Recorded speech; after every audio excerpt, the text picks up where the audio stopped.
Hello, everyone, and thank you for joining us this month for Tiger Talk. This month, we're going to talk about mental health and services in our schools. There's a lot of things, questions we get quite often, and one of our service providers we work with is Greater Minnesota Family Services, so I'm going to be joined today with some people from there, and we'll talk about those services, but like we do every month, I'm going to start with some general introductions to the district and just talk about some things taking place in Marshall Public Schools. First thing, this time of year is when we really start looking at our enrollment and digging into where we're at student count-wise, thinking about projections for next year as we start building budgets for next year. So our enrollment right now is 2,525 students. That's counting the number of students in seats right now. There's a lot of different ways to look at enrollment, but that's our most basic way of looking at it, not counting our preschool kids. And we're really excited about that number because what that shows us is we have a very stable enrollment from where we were a year ago at this time. That helps us as we're thinking about budget-wise, because then we have a good idea how many students are there. The last couple months, we've really seen a trend of more enrollments coming in, more new students enrolling in our district than we typically see this time of year. So that's better than more students dropping or moving to another district or that kind of thing this time of year. So that's just how we start building our budget, and we'll start planning for staffing and classroom things and such for next year. So some good news there. In our early childhood department, we've introduced an early childhood literacy team this year, something new. You've probably heard a lot of talk about the READ Act taking place, and we've talked at different board meetings and different Tiger Talks about things that we're doing with reading in our elementary schools and our middle schools and our high school. We haven't talked a lot about early childhood, and that's really where we really start laying that foundation for literacy for all of our students. So we've formed this early childhood literacy team. They're meeting monthly, talking about best practices in structured literacy, pacing guides, and updates regarding that READ Act and what that curriculum looks like and how they prepare students for when they enter kindergarten the following year. So that team is up and running. That's really been a nice addition this year. Also talking about early childhood, we're really excited to announce the start of new semester classes for early childhood for the ECFE classes. Those classes are filling up very quickly. Registration processes are all open. If you have any questions about early childhood classes, including the family ed classes, reach out to the school at Parkside. You can talk to them and get more information about those classes. At Parkside, I talk about reading. Parkside is where we do a lot of the reading work, that foundational reading work. This year, our focus is really revolving around students' background knowledge and vocabulary skills. You've seen different posts coming out, especially if you're a student at Parkside, talking about our wow words this year. Those are the words that they tie into our monthly themes, and they're helping build that foundational vocabulary. School-wide vocabs are used around the month, just helping expand language acquisition skills. At Southview Elementary, we have some dedicated social-emotional learning teachers, so SEL. You'll hear us talk a lot about SEL. It ties into our theme today, talking about mental health, thinking about that social-emotional learning for students. Certainly an area where we see increased need. I think post-COVID, as much as anything, we're seeing more need for explicitly teaching those social-emotional skills. And we have some staff at Southview at all of our schools, but Southview specifically we're talking about right now, that is their job, is teaching that in general to whole classrooms of students, plus with small groups and individual students. We use a curriculum at all of our sites called Second Step. It has weekly lessons with some very specific skills that we work on with kids, and then we can tie that into small group things that we do later or individual skills as we're doing some basics teaching for students in those areas. This curriculum empowers students to build social-emotional skills, thinking about fostering positive relationships, managing emotions, and setting goals, things that are important for all of us. Incorporating web-based materials and videos, teachers facilitate discussions, thinking about everyday scenarios that kids face. A lot of things around friendships, especially at that age. So that's been a really great program at that school. Middle school shares this month.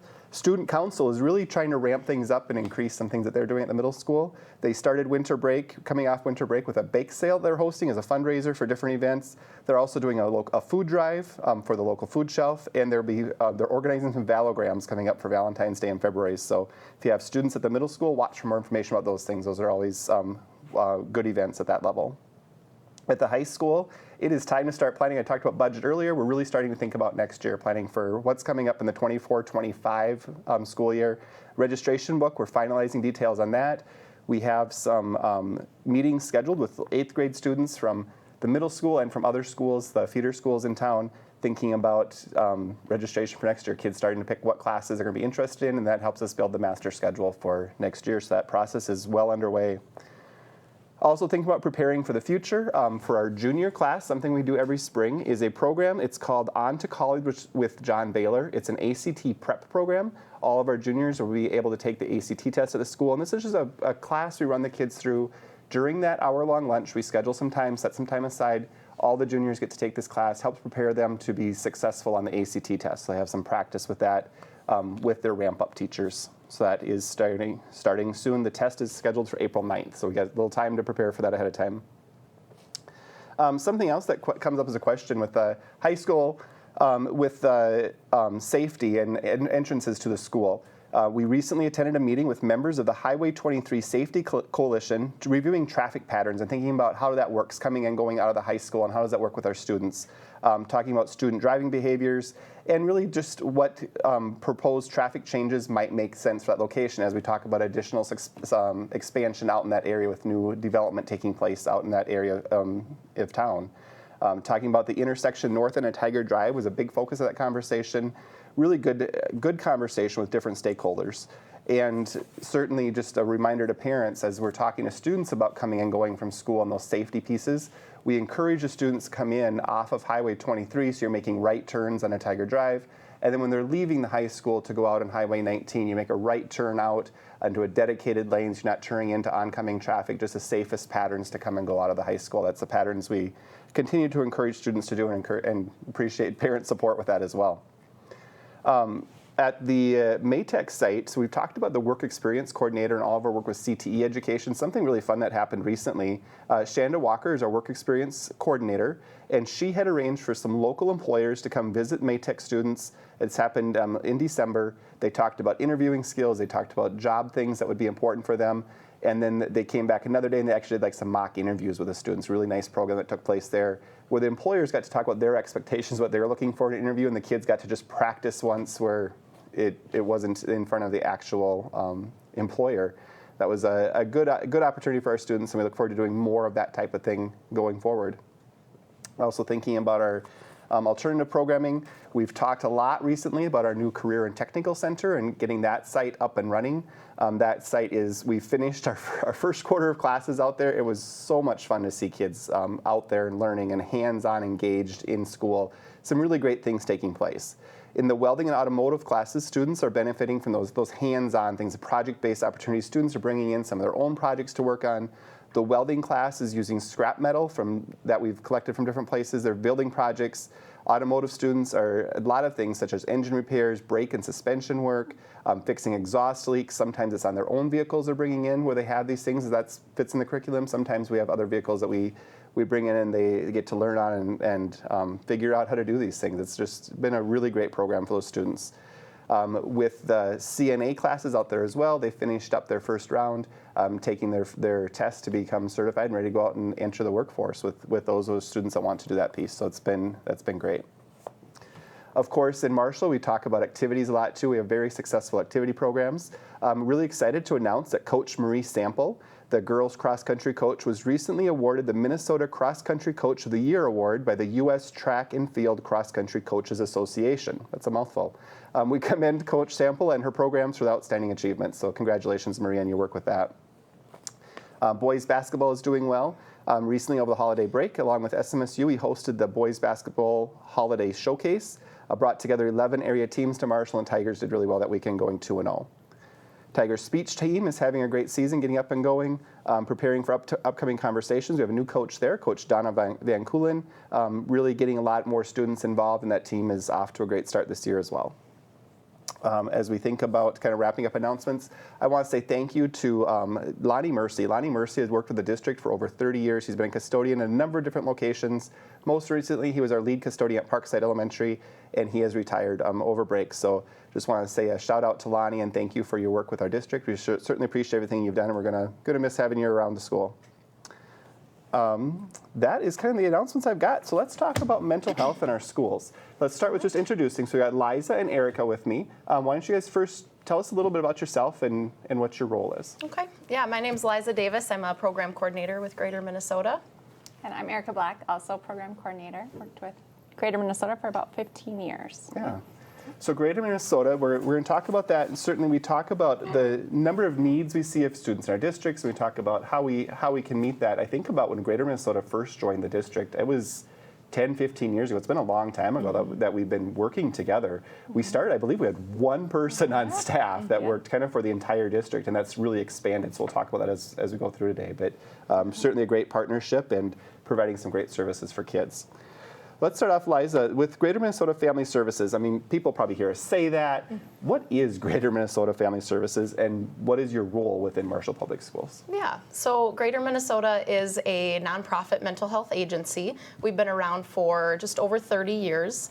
And we provide a variety of services. We've really grown. We started with just family-based, and we've grown into early childhood day treatment programs, school and family mental health, like we'll be highlighting today, and a variety of other services as well. But we have provided, looking at, we just finished 2023, so we provided about 200,000 hours of service last year.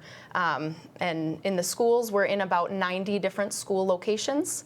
And if you take a snapshot of right now how many students and clients we're serving, it's about 1,400 students in those locations. So, that's awesome. Yeah, something we're really proud of that we've grown to. Yeah, not a small need, a wide need, not just a Marshall thing. Yes, absolutely. A lot of and areas growing. with lots of needs, yeah. Yeah. So Erica, maybe dig in a little bit more about what exactly Greater Minnesota does and what services you provide to our students and families in the schools. Yeah, so we provide mental health services to children and their families within the school. We have trained therapists, and then we have mental health practitioners. So they provide both therapy and skills level to students and their families. They can provide it individually in the school. They can go to the home and provide some family sessions too, and then they can also provide some group work. So kids that are working on similar goals can come together and kind of work on similar things using hands-on experience. Yeah. We do targeted case management, which is a service that it helps families connect to resources. So if a family is in need of a dentist or in need of medication, our people can help connect them to the proper place to get that. And we also have therapists trained in specialized therapy. So we have trauma-focused CBT, which if a kid goes through like a big stressor or a big traumatic event, we have staff that can kind of help them walk through that. And that's usually for kids 6+. And then we also have child-parent psychotherapy, so similar, but the younger ones, so like that birth to 5. And that's working really closely with the parents through the process. Yeah, so those are kind of our, and then we also provide preschool day treatment. So those are children roughly 3 to 5 years old that might struggle in that group setting and helping them learn those social emotional skills for kindergarten for that success so they can regulate and so that their brain's ready to learn. Yeah.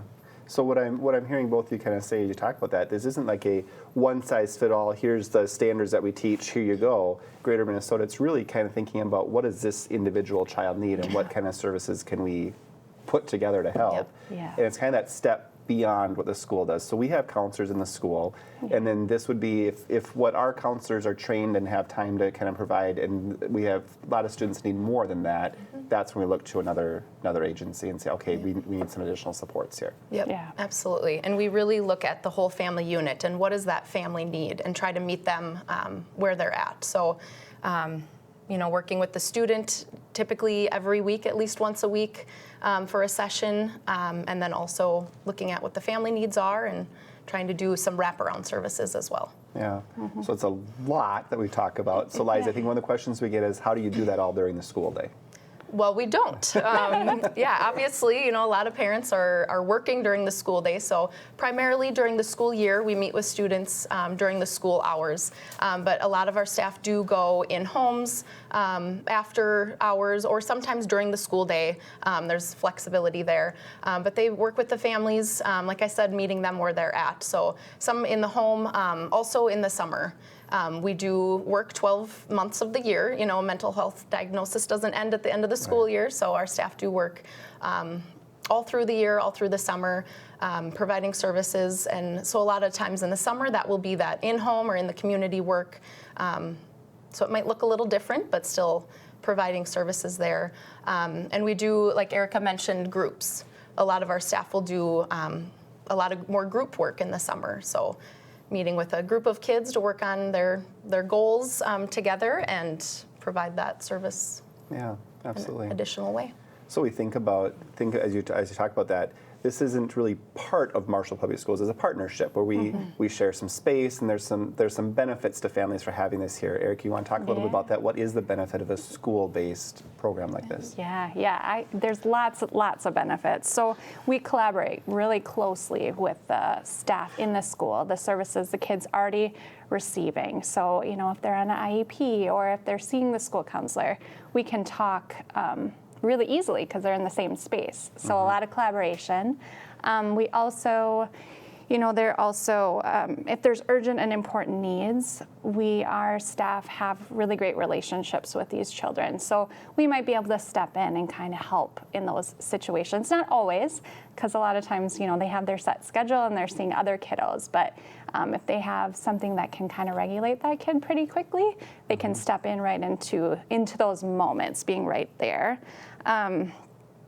We also, that family unit, so that's a big piece of it too. So we connect with them at school, and then hopefully that relationship forms that we can help in the family as well. And we know the greater impact we can have when we can get the whole family involved for the child's mental health outcomes. There's also a lot of barriers that we limit by being right in the school. So. Kids don't have to leave school for a long period of time. They can step out of class and come right back to class, just walk down the hall. Parents don't have to leave work to pick up their kid and drive them there and wait and drive them back. Transportation also. So if the kid can get to school, the kid can get to therapy or skills too. So we're right in that same space.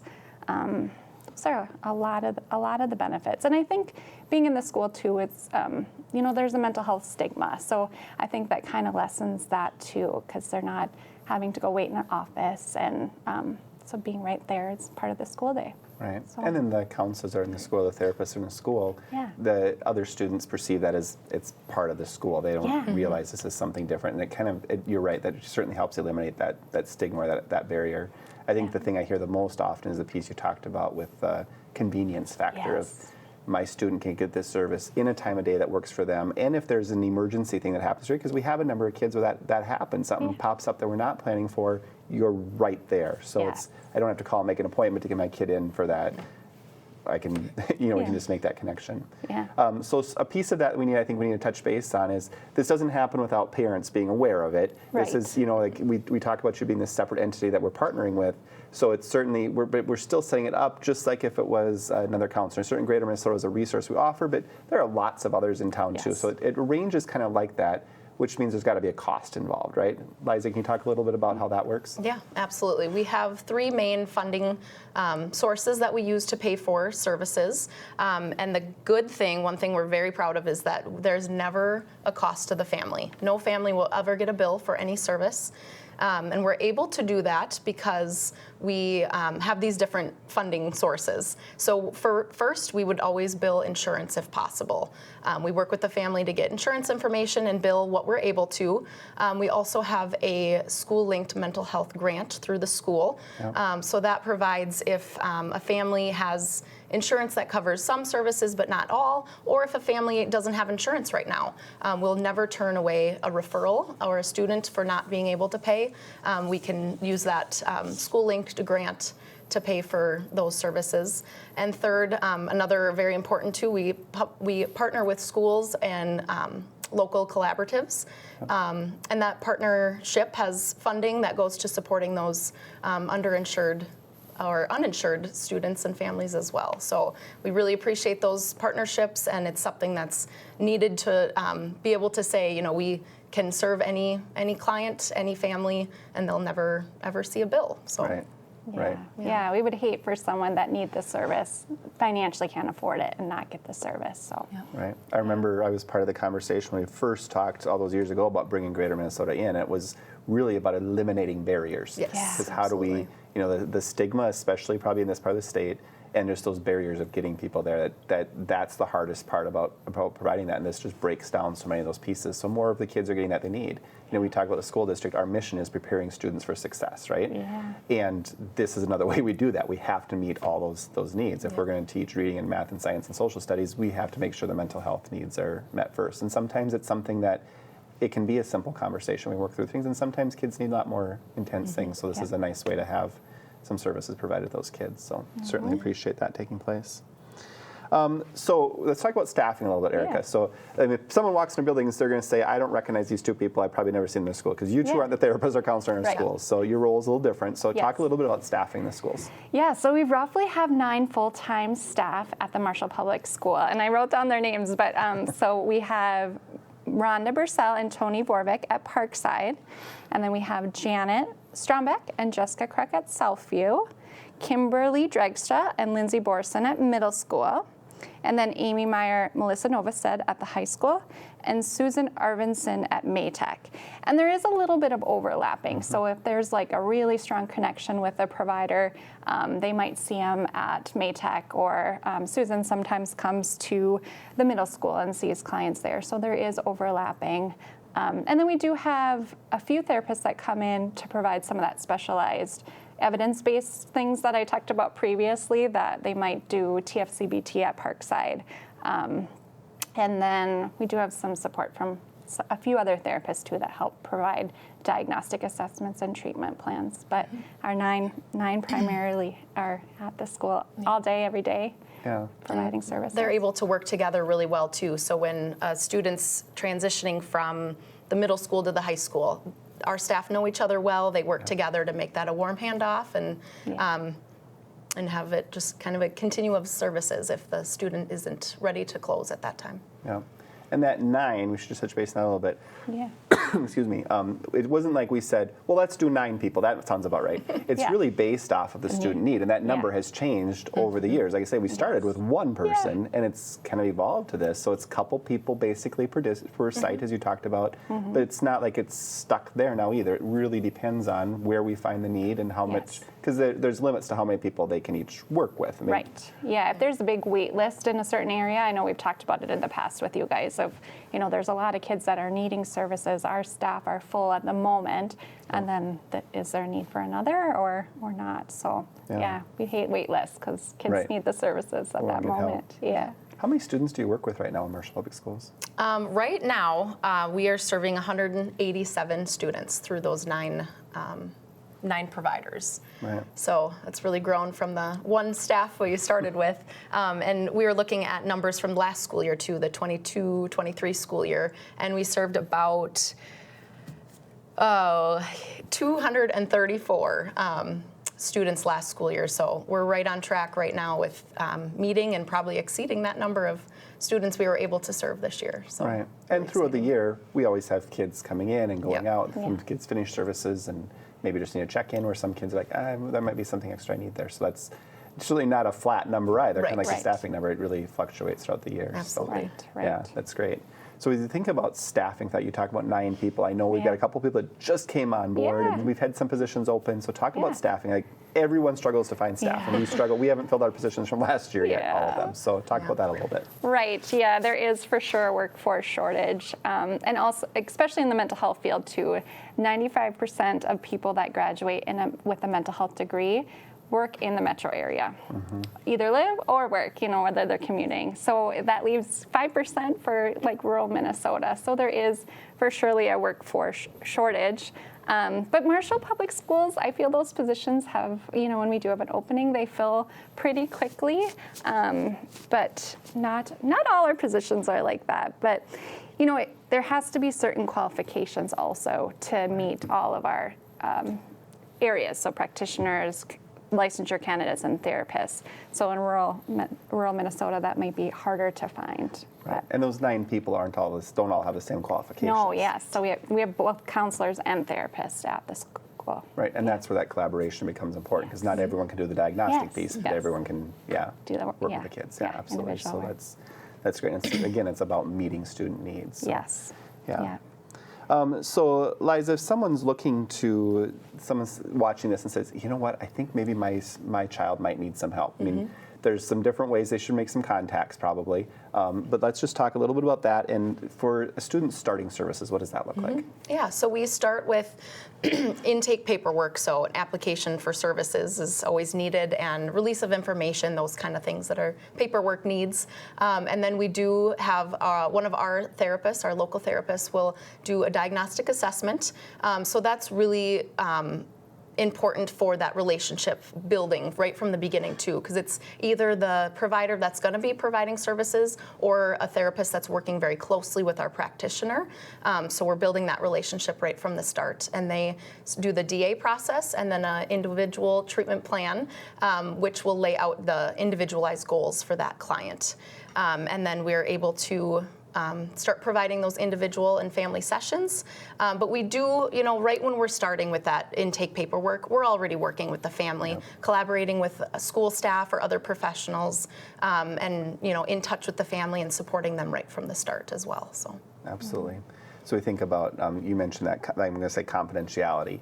It's our school counselors aren't going and talking to us, oh my gosh, this kid over here. It's families always involved with that early on. I mean, family says, yes, I'm okay with this, or no, I'm not comfortable with that. Because we have families that say, I don't want someone in the school. I want something completely separate, and that's fine. There's lots of services available, in school, out of school, in town, out of town. Right. So we just want to make sure families are finding that right connection, but all of those conversations start with the family before anything else happens, which is, I think, important to call out with that too. And then when we think about starting services, I think the other piece to mention is, I think one of the questions we hear often is, well, how long does it take for my kid to start getting services? Like you hit that nail right in the head. That starts really right away as soon as mom and dad say they're okay with that. But there's also, mom and dad are going to be involved through that process. So the more responsive they are to questions we have or paperwork we need, the quicker things get going as well. Correct. Yep, absolutely. We need that parent permission and their signature on some of the paperwork too to get really started. So. Right. That's where it's different than our school counselors who are going to be right there all the time, and just, they can just, that's part of it. But this is separate, so that's where that's so important. So, good. Well, this is a great service. I know there's so many other things we haven't talked about. We're almost out of time. So, anything I haven't asked you guys about that you want to draw attention to or call out? I guess the only thing is if you need to make a referral, you can make it directly through our website, which is greaterminnesota, all spelled out.org. Or if you want to look for a position, you can go there as well. So, always looking for people. Yeah. And if people don't find your website or don't go there, they can always call their school and talk to I just asked to talk to your child's counselor, and that counselor has direct contact with either you guys or the counselors in the schools. They will be able to make that contact with Greater Minnesota and get families connected if there's a need. Or sometimes it's not even the need. Sometimes just, I want to know more about this. Help me understand. So we have a lot of great resources to help people there. So. Well, great. Well, thank you so much for joining me today and just talking about this, because I think, we know that the mental health need is there, and we just want people to be aware of the services that are available and how we do try and break those barriers down to make sure those needs are met for our kids, because we have great kids. We want to make sure we're meeting all those needs and preparing them for success, like our mission statement says we do. So thank you for joining me today. Thank you. We appreciate all of you joining us this month as well for Tiger Talk. We look forward to seeing you next month.